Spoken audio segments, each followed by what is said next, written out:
Assalamualaikum warahmatullahi wabarakatuh. Selamat malam.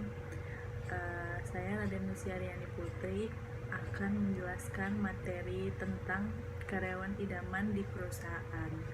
Di sini saya mengutip dari buku Five Star Employees karya Bapak Timotius Oyo. Biasanya dalam sebuah perusahaan ada beberapa atau mungkin banyak yang ingin menjadi karyawan idaman di perusahaannya. Biasanya mereka memiliki alasan masing-masing, dan ada yang murni karena ingin kenaikan jabatan atau memang lebih pengen nantinya bakalan mudah mencari pekerjaan lagi, atau memang pure ingin membantu perusahaan dan bosnya, dan masih banyak alasan lainnya. Hari ini saya akan membahas tentang karyawan idaman itu seperti apa sih. Biasanya para karyawan memiliki cara berpikirnya masing-masing.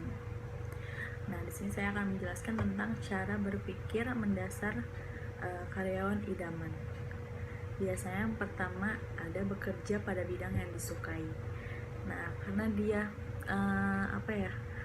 memilih bekerja di bidang yang dia sukai, dia senang dengan pekerjaannya dan dia pasti bakal melakukan yang terbaik di pekerjaannya tersebut gitu.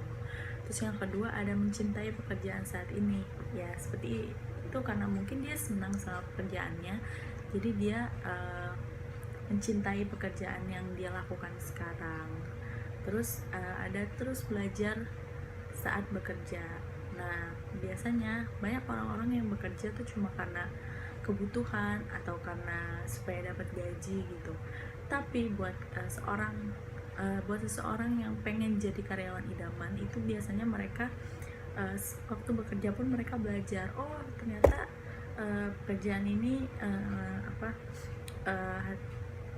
saya jadi bisa ini gitu. Dia jadi terus berprogres, jadi terus berinovasi atau berpikirnya jadi terbuka gitu, karena dia pas bekerja itu nggak cuma mikirin masalah kebutuhan atau uang doang, tapi dia pure juga pengen bekerja dan belajar. Jadi nggak cuma sekedar dapat uang, tapi dia juga dapat ilmu gitu. Terus ada lagi memberi yang terbaik, yaitu biasanya seorang karyawan yang ingin menjadi karyawan idaman itu biasanya mereka melakukan lebih kepada perusahaannya. Seperti mungkin ada bosnya butuh apa, mereka langsung cari cara nih, gimana caranya ya bantuin bos gini supaya bisa memberikan versi terbaik dirinya untuk pekerjaannya gitu. Terus lanjut, ada juga bekerja sesuai peran. Nah, karena dia bekerja sesuai dengan perannya, pasti dia juga balik lagi bakalan melakukan yang terbaik gitu, karena ya dia seneng gitu melakukan bekerja sesuai perannya. Dia seneng sama peran yang dia pegang saat ini. Contohnya misalnya dia seorang sekretaris dan dia senang dengan perannya ini, dia melakukan bekerja dengan baik gitu. Lanjut, ada bekerja untuk perusahaan. Nah, biasanya ini benar-benar kayak yang orang-orang yang oh ini nih, si orang ini nih dia kerjanya bagus ya gitu, terus benar-benar memberikan kontribusi kepada perusahaan gitu. Jadi perusahaannya nih seneng gitu, oh dia pantas nih disebut sebagai karyawan idaman. Selanjutnya ada memberi kontribusi terbaik. Nah ini, jadi biasanya seorang karyawan yang ingin menjadi karyawan idaman, dia akan memberikan kontribusi terbaik untuk perusahaannya agar dia dinilai sebagai idaman di perusahaan. Selanjutnya ada cerdas manajemen waktu. Nah biasanya mereka yang menjadi idaman itu karena mereka bisa memanage waktu dengan baik. Pekerjaannya tuh nggak pernah ditunda-tunda, sesuai harus tepat waktu. Nah itu biasanya orang-orang yang kayak gitu pasti dia menjadi karyawan idaman gitu di perusahaannya. Lanjut, masih ada kewajiban adalah hak, kerjakan pekerjaan sebaik mungkin. Nah jadi karena mereka udah dikasih nih pekerjaannya kayak gini, benar-benar dikerjakan hari itu juga dan harus diselesaikan, atau mungkin dalam jangka waktu, sebelum jangka waktu ditetapkan mereka udah menyelesaikan pekerjaannya gitu, karena mereka berpikir uh, pikirannya bagus gitu untuk bertanggung jawab sama apa yang udah dia pilih, ibaratnya apa yang udah dia kerjakan gitu, kewajibannya udah diberitahu, oh kamu harus ngerjain ini, dan dia langsung mengerjakan gitu. Itu biasanya juga menjadi salah satu cara berpikir mendasar untuk karyawan idaman. Selanjutnya, jangan manja. Perusahaan bukan panti sosial. Tidak ada tempat bagi karyawan tidak produktif. Nah, jadi jangan terlalu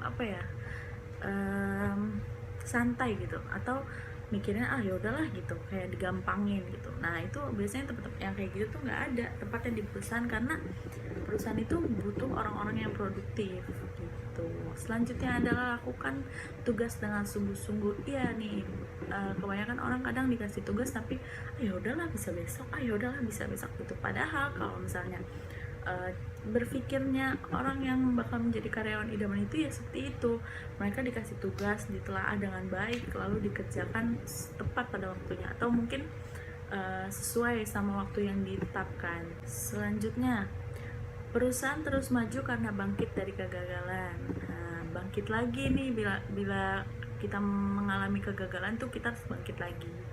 Selanjutnya adalah jaga integritas kehormatan pribadi. Jangan gunakan uang perusahaan. Nah nih terutama nih buat yang biasanya di bagian keuangan nih sering ada kayak disalahgunakan gitu, atau mungkin yang harusnya biaya ini segini tapi dicatatnya jadi dilebih-lebihkan gitu. Nah itu dia nggak menjaga integritas kehormatan pribadi. Selanjutnya, bila pindah kerja tetap jaga nama baik perusahaan. Nah kan kebanyakan nih orang yang pindah perusahaan terus menjelek-jelekan perusahaan sebelumnya. Nah ini dia nggak bisa jadi, bukan nggak bisa sih, tapi kayak nggak cocok jadi karyawan idaman gitu, karena dia nggak bisa menjaga, membawa nama baik perusahaan sebelumnya gitu, apalagi ke perusahaan yang sekarang gitu. Terus selanjutnya, perusahaan terus maju meski kita diam saja. Nah, selanjutnya ada cara memposisikan diri saat bekerja. Yang pertama, hindari karyawan bermasalah. Jadi kalau tahu ini orangnya udah nggak bener, dihindari aja gitu. Selanjutnya, tetap di kantor saat masa sulit. Iya, jangan nih kayak seperti pandemi kayak sekarang gitu, mikir aduh kantornya udah mulai nggak ngasih uang ini, usahain tetap aja berada. Ya mungkin perusahaan saat ini lagi diuji keuangannya, ya seperti itu. Selanjutnya, beri layanan terbaik terhadap atasan atau atasan orang lain. Ya, jadi kita harus menjaga sikap kepada atasan kita dan juga atasannya orang lain.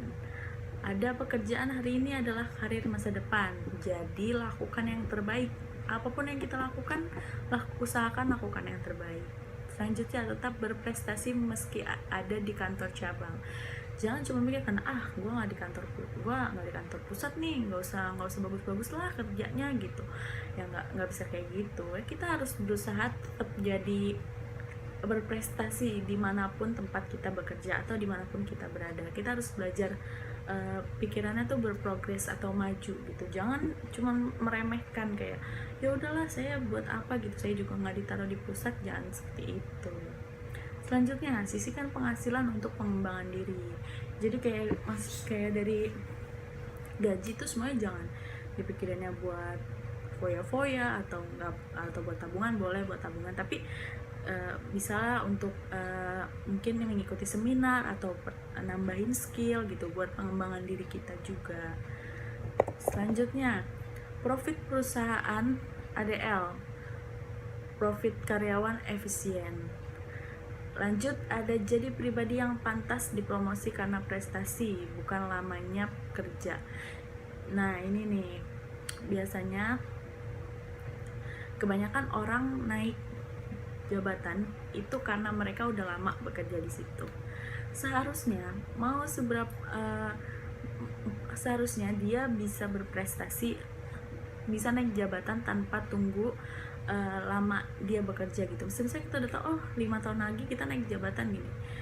Nah karena kita tahu udah kayak gitu, bukan berarti kita nggak harus ngelakuin apa-apa, bukan berarti kita nggak harus berprestasi gitu. Kalau misalnya kita bisa, ya lakukan aja gitu. Jangan memendam kepercayaan diri gitu. Siapa tahu dengan kita mengeluarkan kepercayaan atau ide-ide kita, itu bisa membantu kita pada saat promosi dengan berprestasi. Selanjutnya mensyukuri rezeki. Jadi bekerja dimanapun kita, mau kantornya sebagaimanapun ya, karena kita masih membutuhkan. Jadi usahakan kita bersyukur atas rezeki yang kita dapat. Selanjutnya, hindari mencaci maki tanah rezeki. Nah, ini nih biasanya nih, padahal butuh, kita tuh kerja di situ butuh, tapi suka menjelek-jelek, perusahaan gue mah nggak ngasih uang ini nih gitu. Padahal selama ini kita masih butuh uang dari perusahaan kita kan, tapi kita kayak kesannya perusahaan kita tuh jelek banget. Nah, itu tuh nggak boleh. Kita harus bikin perusahaan kita tuh tetap bagus namanya dimanapun gitu. Selanjutnya, selalu siapkan karyawan pengganti. Jangan bergantung satu karyawan saja. Pokoknya harus ibaratnya harus ada cadangan gitu. Jangan percaya sama ini doang, ini doang gitu. Kita harus siapin, nanti kalau dia udah nggak ada, kira-kira siapa ya yang bisa gantiin gitu. Lanjut, ada fokus pada pengembangan diri, tak cuma tampilan luar. Jadi jangan cuma penampilan wajah dibagusin gitu, tapi diri nggak berubah-ubah, kita nggak punya penambahan skill gitu. Bagusnya skill juga, mungkin tampilan juga penting gitu. Jadi harus balance keduanya. Lanjut, ada profesionalisme lewat kerja dan hasil nyata. Selanjutnya ada para pemimpin kehidupan. Jadi pemimpin diri sendiri baru mampu memimpin orang lain. Nah, ini benar banget. Kalau kita dengan hal kecil aja, seperti contohnya memanage waktu. Kalau kita belum bisa memanage waktu, kita belum bisa buat memimpin orang lain. Kita belum bisa buat ngasih orang lain buat, ya lu waktunya bener dong gitu, harus tepat waktu gitu. Padahal kita sendiri nggak pernah tepat waktu kan. Ini aneh kan. Jadi harus diri kita sendiri dulu baru harus diperbaikin, baru kita bisa memimpin atau memberi tahu orang lain gitu. Lanjut, jangan mimpi jadi pemimpin besar bila tidak bisa jadi bawahan yang baik. Semua ada tahapannya. Jangan selalu mikir, gue masih di bawah nih, ngapain gitu, kayak nggak bakal mungkin jadi bos atau jadi atasan, jadi supervisor, jadi manajer, kayak nggak bakal mungkin gitu. Sebenarnya bisa aja kalau misalnya kita sebagai karyawan itu berprestasi, terus absensinya bagus, sopan, pokoknya benar-benar membantu, berkontribusi kepada perusahaan itu bagus, pasti bakal dipertimbangkan.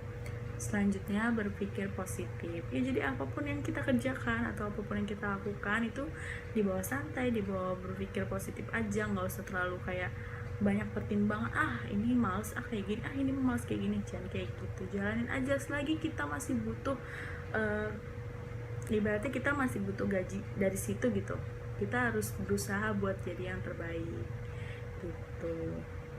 Sekian dari saya untuk materi malam hari ini. Kurang lebihnya mohon dimaafkan. Wassalamualaikum warahmatullahi wabarakatuh.